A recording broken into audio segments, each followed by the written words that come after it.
আমলকি কেটে নুন মাখিয়ে রোদে দেওয়ার ঝামেলা ছাড়াই কিন্তু আমলকির দারুণ একটা রেসিপি কিন্তু তোমরা বানিয়ে ফেলতে পারো। আর এভাবে আমলকি বানিয়ে কিন্তু অনেক দিন পর্যন্ত স্টোর করে রাখা যাবে। বিশেষত গরমকালের জন্য কিন্তু এই রেসিপিটা একদম পারফেক্ট। মানে শীত জাস্ট যাবে যাবে করবে আর ঠিক সেই সময়ে আমলকি কিনে এটা কিন্তু বানিয়ে রাখতে পারো। তো প্রথমেই আমি একদম ফ্রেশ মানে বাজার থেকে সদ্য আনাই আমলকিগুলো ধুয়ে এই জারের মধ্যে যতগুলো ধরেছে ততগুলো আমি দিয়েছি। তার মধ্যে দিলাম 3টে গোটা কাঁচা লঙ্কা আর দিলাম 1 টেবিল স্পুন লবণ। এখন জারটা খুব ভালো করে একটু ঝাঁকিয়ে দিলাম। এখন এটাকে রোদে দেব 1 থেকে 2 দিনের জন্যে। 1 থেকে 2 দিন পরে রোদে দেওয়ার পরে এখান থেকে কিন্তু অনেকটা জল বেরোবে, নুনটা জড়ে গিয়ে এবং আমলকিটা থেকে কিন্তু অনেক জল বেরোবে।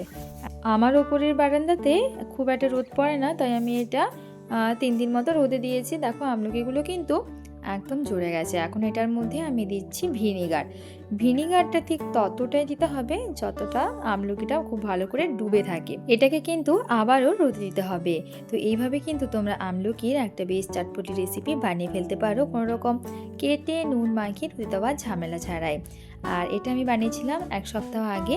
এটা ভীষণ চটপটা হয়। যদি রেসিপিটা ভালো লাগে তাহলে অবশ্যই এভাবে একবার বানিয়ে দেখতে পারো।